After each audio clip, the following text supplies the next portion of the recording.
Lo que es comer emocional es comer ligado siempre a una emoción. Comer en sí ya es un acto emocional. Un bebé cuando nace y llora, su madre se lo pone al pecho, le da de comer y ahí ya tenemos un vínculo muy importante. Necesitamos comer para tener energía y poder sobrevivir y eso nuestro cerebro nos lo recompensa para que queramos repetir. El hambre emocional lo que intenta es tapar o anestesiar una emoción negativa o una emoción que no la sabemos gestionar. Se trata de que tenemos una emoción, nuestro deseo es lograr algo, la persona en ese momento siente que no está creando nada y entonces reclama ese poder haciendo que pase algo rápido. Es decir, por lo menos este deseo sí que puedo cumplirlo. Y es ahí donde la persona coge una comida y se la come para apaciguar el sufrimiento que está sintiendo. Cada noche, muchas personas abren la nevera buscando algo más que comida. Un dulce para calmar los nervios, un picoteo para silenciar preocupaciones que no sabemos nombrar. Llamamos a esto antojos, pero tal vez sea un mensaje. Un hambre que no está solo en el estómago, sino en la falta de sentido, en el vacío de propósito. Este documental recorre cuerpo, mente y emociones para entender cómo usamos la comida para tapar lo que duele y qué ocurre cuando, por fin, nos atrevemos a escuchar ese hambre.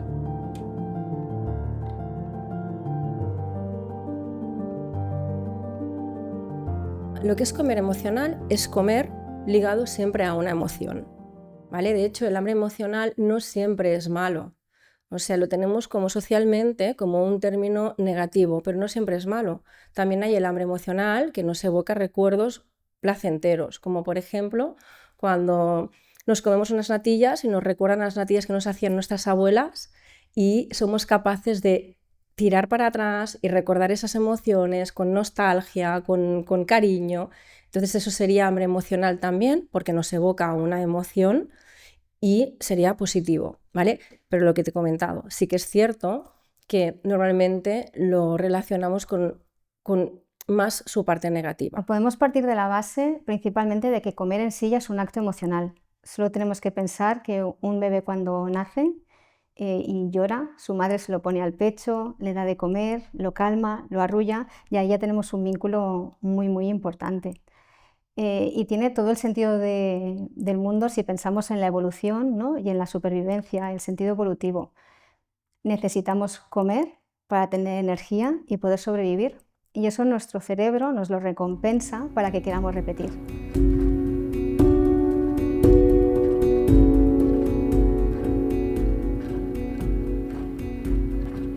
Todo es hambre, o sea, no podemos olvidar que es hambre y que sentimos la sensación de hambre.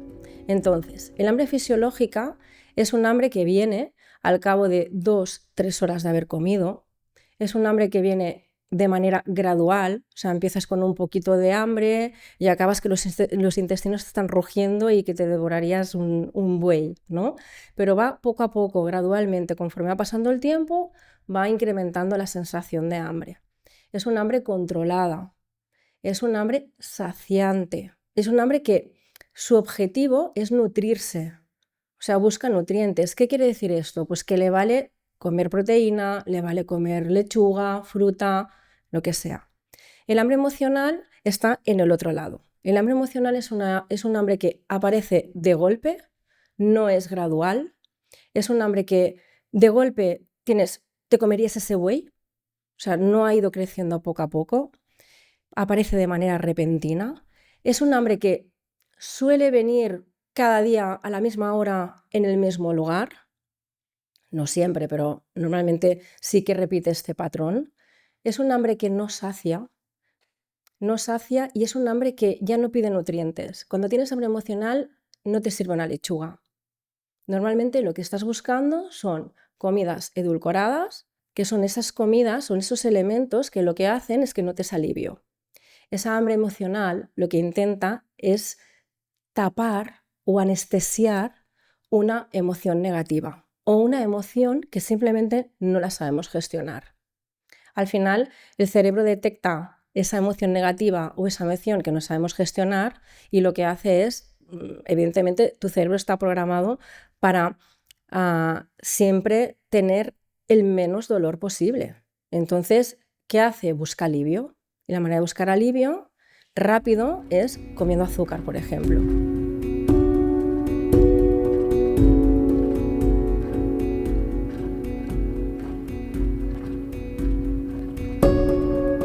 ¿Qué pasa? Que luego aparece la culpa, porque como no te has saciado, ha sido un hambre descontrolada, como te decía, ha sido un hambre rápida y has comido más de la cuenta y alimentos que no suelen ser saludables, entonces viene la culpa. Hay una cosa que a mí siempre me gusta decir, que es que para mí la culpa es como el logro de los cuentos de los niños, el logro que se comían los niños en los cuentos infantiles. Pues a la culpa le damos de comer nosotros. O sea, somos nosotros quien la alimentamos. Entonces somos nosotros quien vamos haciendo las rumiaciones, es que esto no le tenía que haber comido, es que esto, madre mía, me he pasado. ¿Qué pasa? Que entras como en una rueda de hámster en el que no puedes salir. Empiezas con frustración, culpa, y esto lo que hace es que al día siguiente tú tienes como mucha más presión y al día siguiente vuelvas a caer. O sea, el estímulo es la emoción negativa. Muchas veces el problema viene cuando no sabemos que existe ese estímulo. Nosotros no somos conscientes de esa emoción negativa, o incluso muchas veces sí que somos conscientes, pero no sabemos ponerle nombre a esa emoción negativa. Entonces el estímulo sería eso. La recompensa sería el comer. Cuando tú comes, segregas dopamina, la dopamina alivia directamente. La dopamina es como, yo siempre digo en broma, que es como el juego de los comococos de cuando éramos pequeños, que la dopamina se va comiendo el cortisol. Entonces, enseguida notas un alivio. Esa recompensa es esa activación del circuito de recompensa cerebral que nos da satisfacción y bienestar para que volvamos a repetir esa acción. El problema hoy en día, ahora que ya no somos primitivos, son dos circunstancias. Por un lado, ese vacío emocional que comentas, ¿no? Esas preocupaciones, inquietudes, faltas, ¿no? Decisiones que a lo mejor no tomamos, que nos generan malestar, más allá de otros problemas que pudieran tener los hombres antiguos, y que hoy en día los alimentos no son solo alimentos reales, sino que también hay mucho producto alimentario, que a mí ya no me gusta llamarlos ni alimentos. Son comestibles, están muy buenos, nos gustan, nos activan muchísimo ese mecanismo de recompensa, son hiperpalatables, están muy dulces o tienen potenciadores del sabor o son muy crujientes y hace que ese estímulo todavía sea mucho más intenso. Cuando tenemos un problema o cualquier cosa que no sabemos cómo resolver o que nos ha ido mal el día, buscando ese bienestar acabamos cediendo a ese acto de comer ese tipo de productos.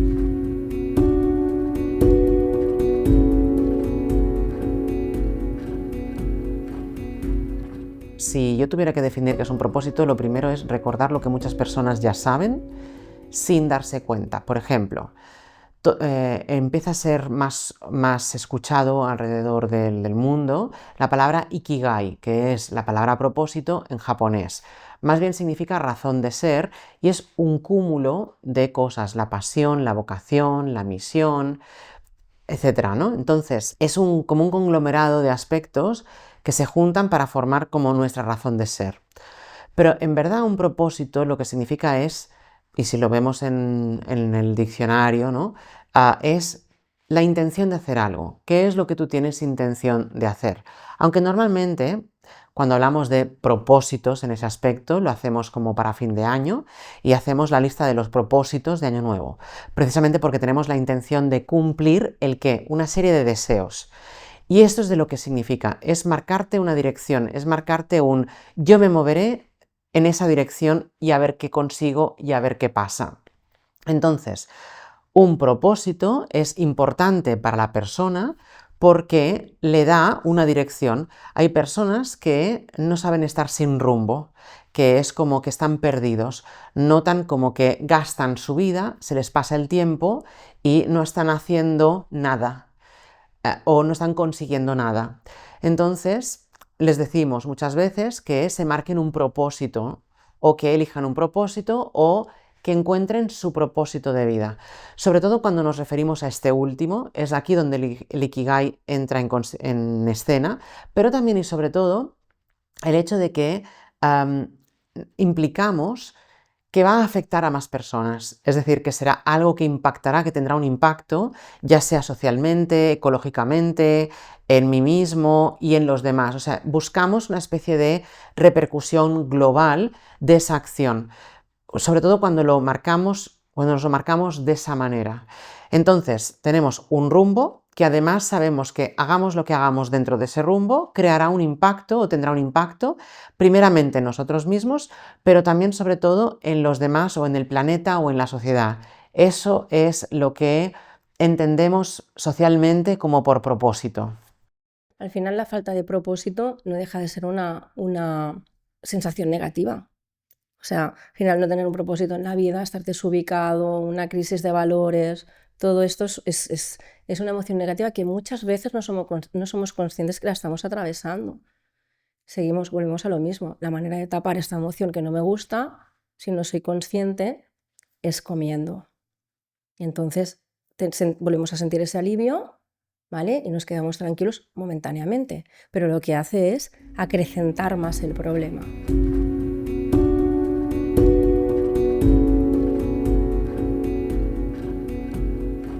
Un niño vive sin necesariamente un propósito y es feliz igual. Vive bien, se lo plantea bien. Es cuando empezamos a decidir qué queremos hacer, sobre todo a nivel profesional, donde el tema del propósito empieza a aparecer. Personas de 19 a 30 años, sobre todo, tienen los propósitos muy, muy claros, porque les queda mucho por lograr, les queda mucho por conseguir. Aquí, propósito realmente tiene esta conexión con nuestros deseos, lo que queremos lograr, lo que queremos conseguir. Por ejemplo, en coach del éxito y demás como yo, siempre pedimos que la persona se marque un propósito en ese sentido, porque va logrando cosas. Al lograr cosas, eres feliz. Entonces, eso está muy marcado en esas edades. A partir de ahí, la persona hacia los 33 hay un cambio de propósitos porque hay un cambio de valores y por lo tanto cambian las prioridades. Lo que me importaba no es lo mismo que me importa ahora, sino que ha cambiado, entonces lo reordenamos y la persona llega a un momento en el que si no hace bien este cambio de prioridades o no sabe que tiene que hacerlo, llega un momento en que se agota el placer que tenía de los logros que tiene, ni siquiera los valora, ni siquiera los agradece y se encuentra perdida, tiene un vacío existencial y ese vacío es esta falta de propósito. Otra cosa es que muchas veces lo que falta no es tanto el propósito en el sentido de yo puedo seguir trabajando de lo mío, sino que lo que falta es disfrute de la experiencia, el disfrute del presente. Y aquí es donde para mí a veces hablar de un propósito, creo que la gente es donde confunde. Muchas veces, porque hasta las personas que tienen un propósito a veces se sienten vacías. Y no solamente tiene que ver con los logros. Hay personas que han logrado mucho, tienen un claro propósito, tienen empresas montadas, crean un impacto social, pero llegan a su casa, se meten en su cama y piensan, bueno, ¿y esto para qué? Les falta sentido. Entonces, muchas veces este sentido va relacionado con el disfrute.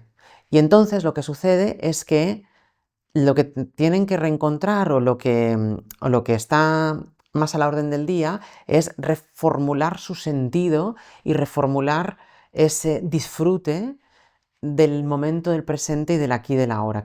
Y pienso que de eso la sociedad adolece mucho más que de falta de propósito.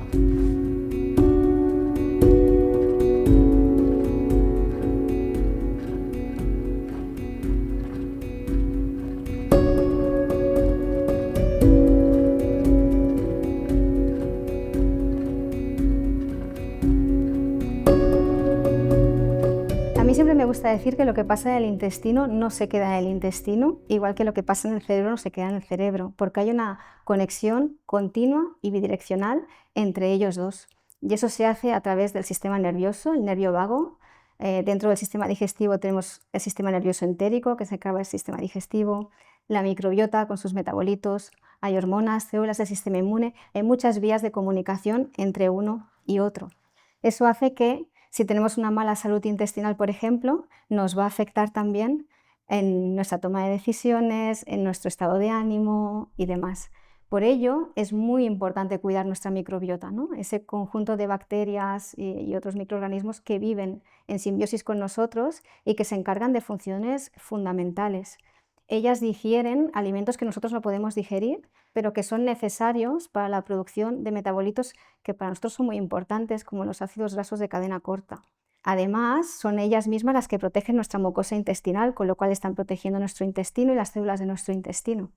Si tenemos una mucosa desequilibrada, con algún problema y nuestro intestino no está saludable, tampoco va a poder producir serotonina.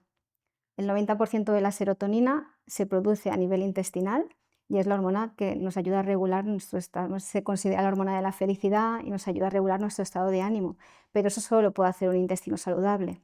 Por lo tanto, necesitamos una buena microbiota. Cuando comemos, no comemos solo para nosotros, tenemos que comer para ellas. Ultraprocesados, azúcares simples, ¿no? Carbohidratos simples, harinas refinadas y demás, son esos alimentos que no le van bien a nuestra microbiota. Nuestra microbiota necesita alimentos reales, necesita que haya fibra para poderse mantener. En cambio, toda esa serie de productos alimentan a otra parte de nuestra microbiota que también está presente, pero que no es beneficiosa y que puede sobrecrecer. Por ejemplo, la cándida, el hongo cándida, que puede dar candidiasis intestinal, también en otros vaginal, por ejemplo, en el caso de las mujeres, se alimentan de esos carbohidratos simples y de esos azúcares. Con lo cual hay muchas mujeres que sufren determinadas patologías, no saben por qué, y la base está en su dieta, porque le están dando de comer. Además, todo el tema de procesados llevan aditivos, llevan otros tóxicos que estropean las células de nuestro sistema digestivo.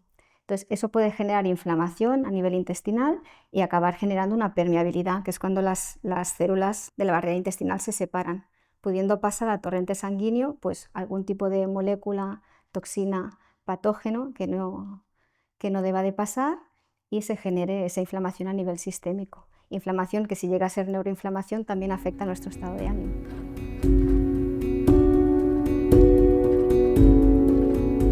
Yo definiría el comer emocional como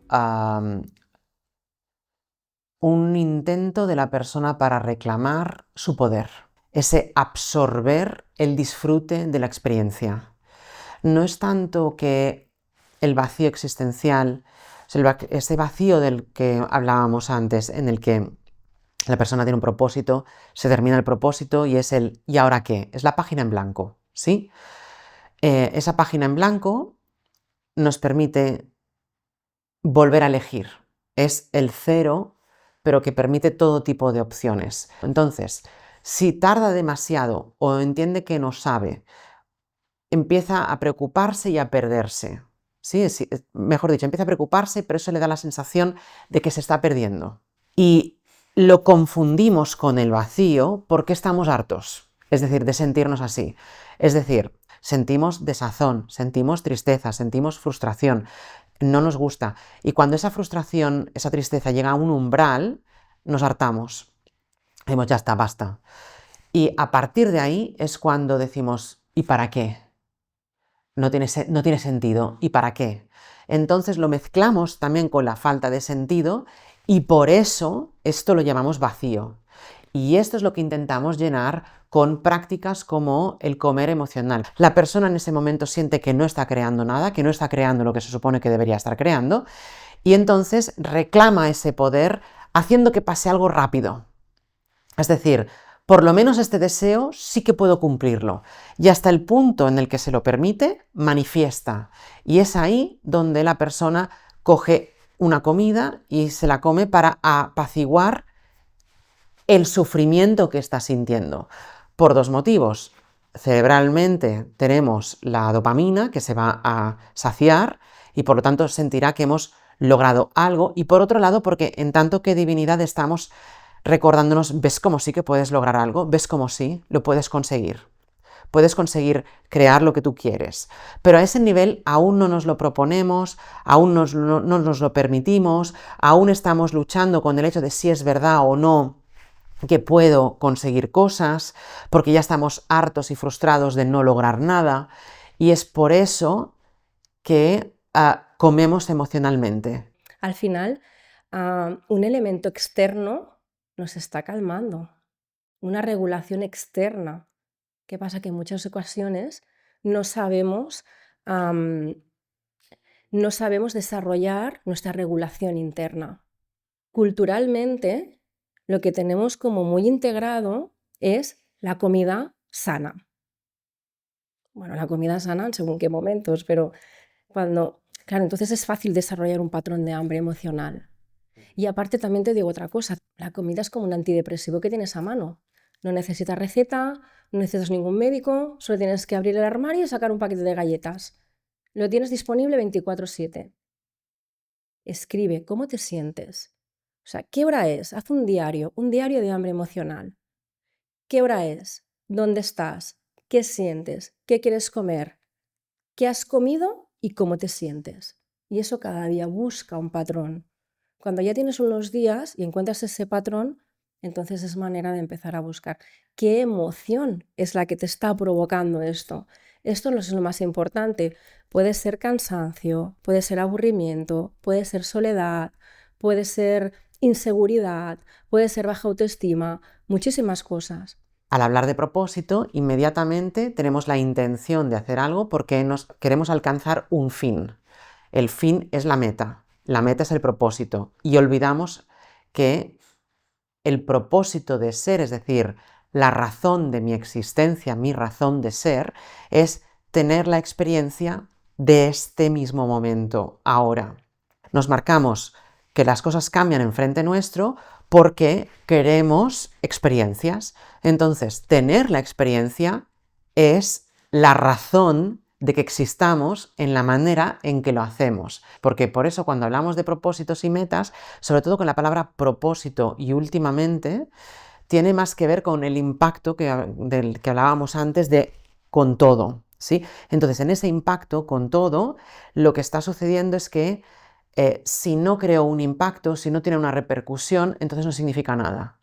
Y entonces no es eso. Y hay personas que no están hechas para crear un impacto. Hay personas que están hechas para ser discretas. Entonces hay personas que son felices al aislarse y al no tener a nadie, ¿no? Pienso mucho en los ermitaños en la montaña, con sus cabras, su huerto y que no les vengan a importunar.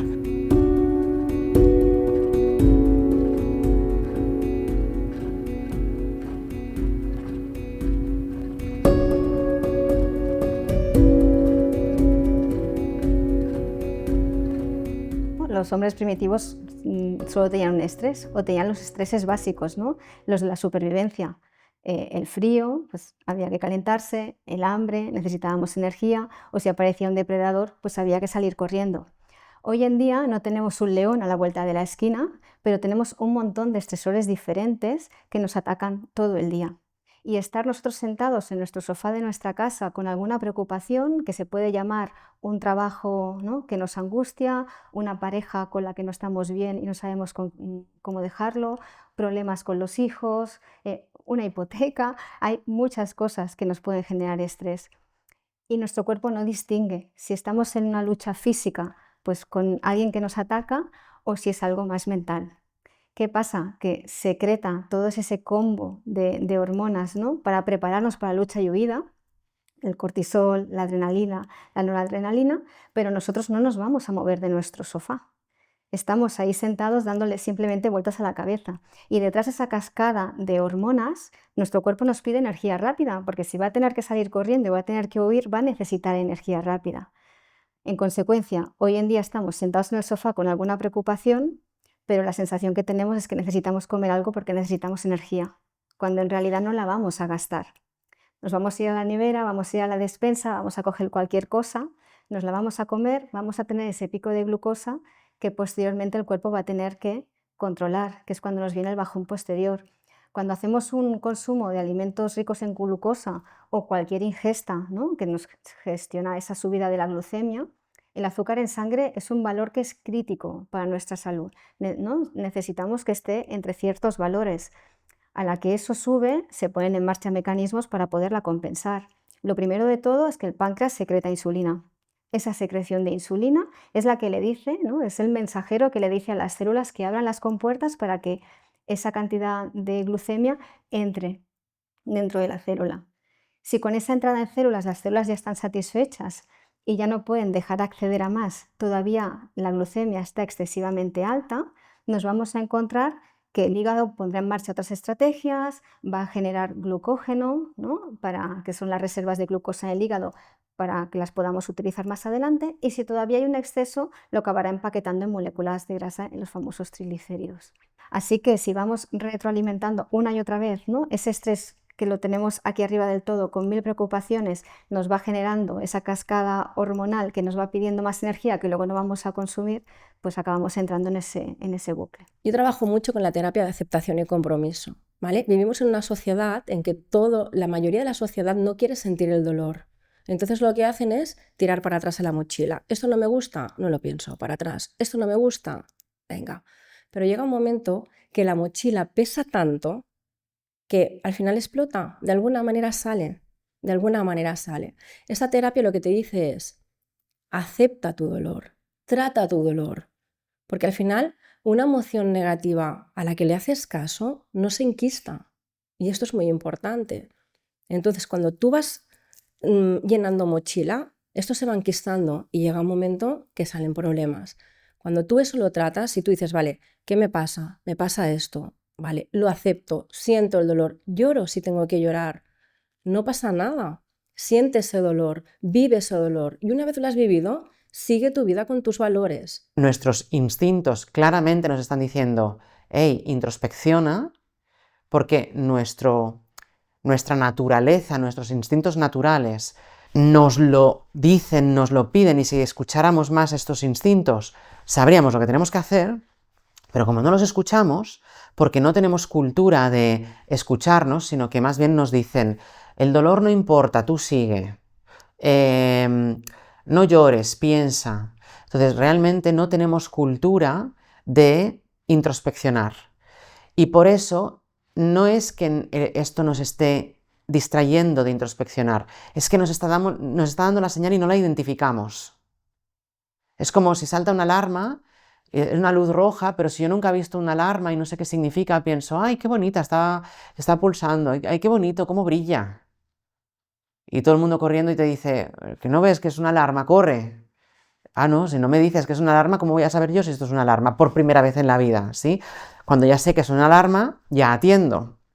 Y yo, para mí es eso, creo que no hemos aprendido que hay instintos que sí nos están diciendo, si quieres resolver esto, entra adentro e introspecciona. Muchas veces esas emociones negativas, primero tenemos que ser conscientes de que las tenemos. Muchas veces ni somos conscientes de que las tenemos. Es que no sé, cada día cuando llego a casa me entra un hambre que no puedo parar y me como un paquete de galletas. Vale, la primera pregunta es, ¿estás dispuesto a pensar qué te pasa? ¿A averiguarlo? Porque eso que te decía, mucha gente no está dispuesto a sufrir. Está dispuesto a tirarlo a la mochila. Y no sufrir es más fácil, pero luego vienen los problemas. Entonces, primera pregunta es esto. Entonces, muchas veces no eres consciente de esa emoción negativa. Y hay gente que tiene verdaderos problemas para saber, cuando vienen a terapia, les dices, bueno, vamos a ver la emoción negativa, vale, pero es que yo no sé cuál es. Cuando no se puede identificar una emoción, porque es como demasiado difícil para nosotros, deberíamos de ir pensando como un puzzle de 1000 piezas. Y en ese puzzle de 1000 piezas ir quitando pequeñas piececitas, ¿no? Pues, a ver, ¿me siento sola? No, venga, fuera. ¿Puede ser esto? No. ¿Puede ser lo otro? Es mucho más fácil de gestionar una pieza de un puzzle de 1000 piezas que un puzzle entero de 1000 piezas. Entonces, si vas gestionando pequeñas dosis, puedes ir avanzando. Escribe, el coger tu diario y empezar a escribir no solamente lo que siento, sino lo que quiero. Y ver dónde tenemos algún tipo de roce. Eso es lo primero.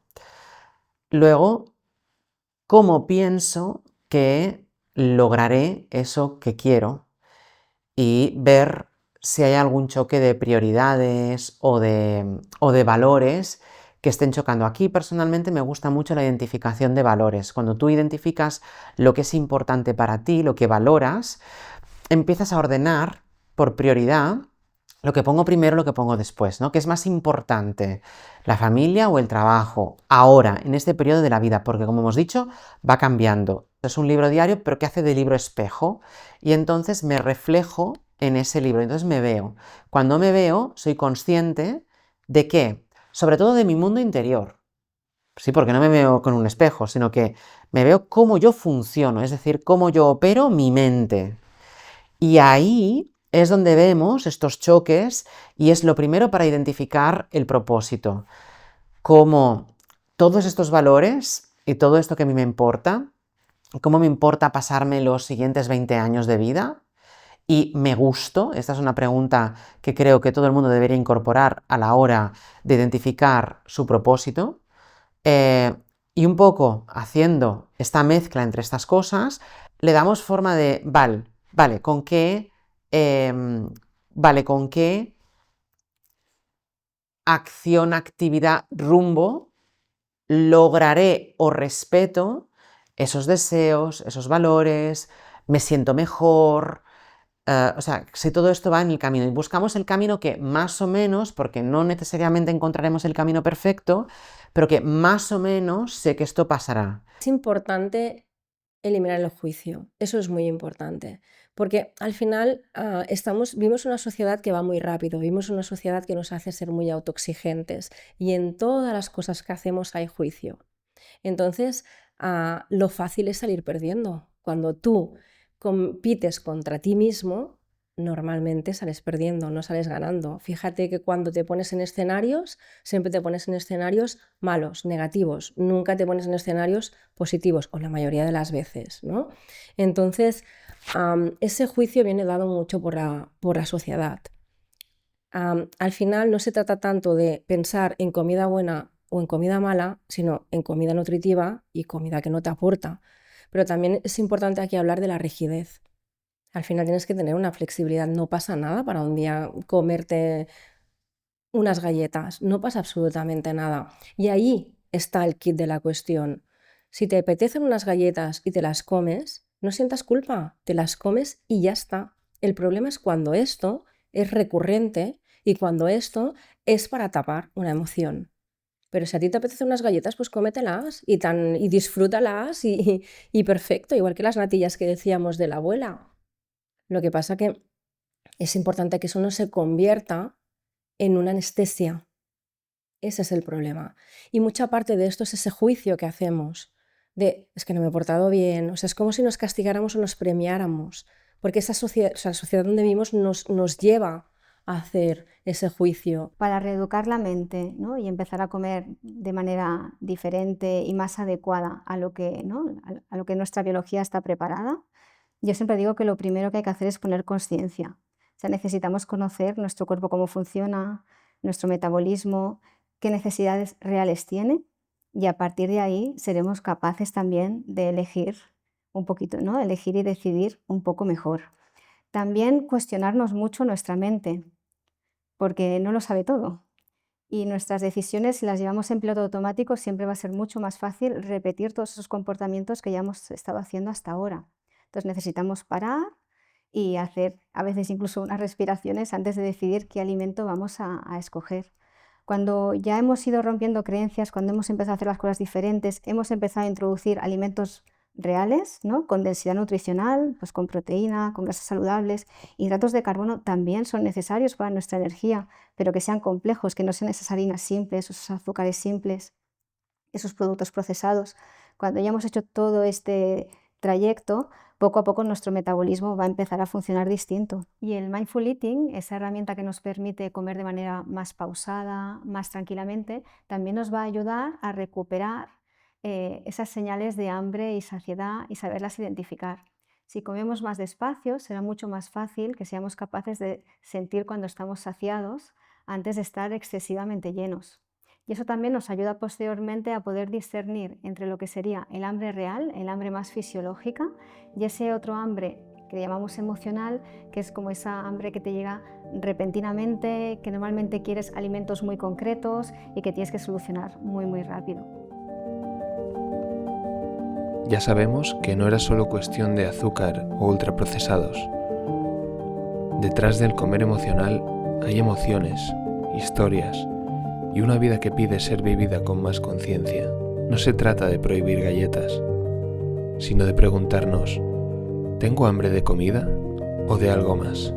Cada vez que hacemos una pausa, que sentimos en lugar de tapar, que elegimos cuidarnos con propósito, dejamos de alimentar el vacío para empezar a alimentar el sentido.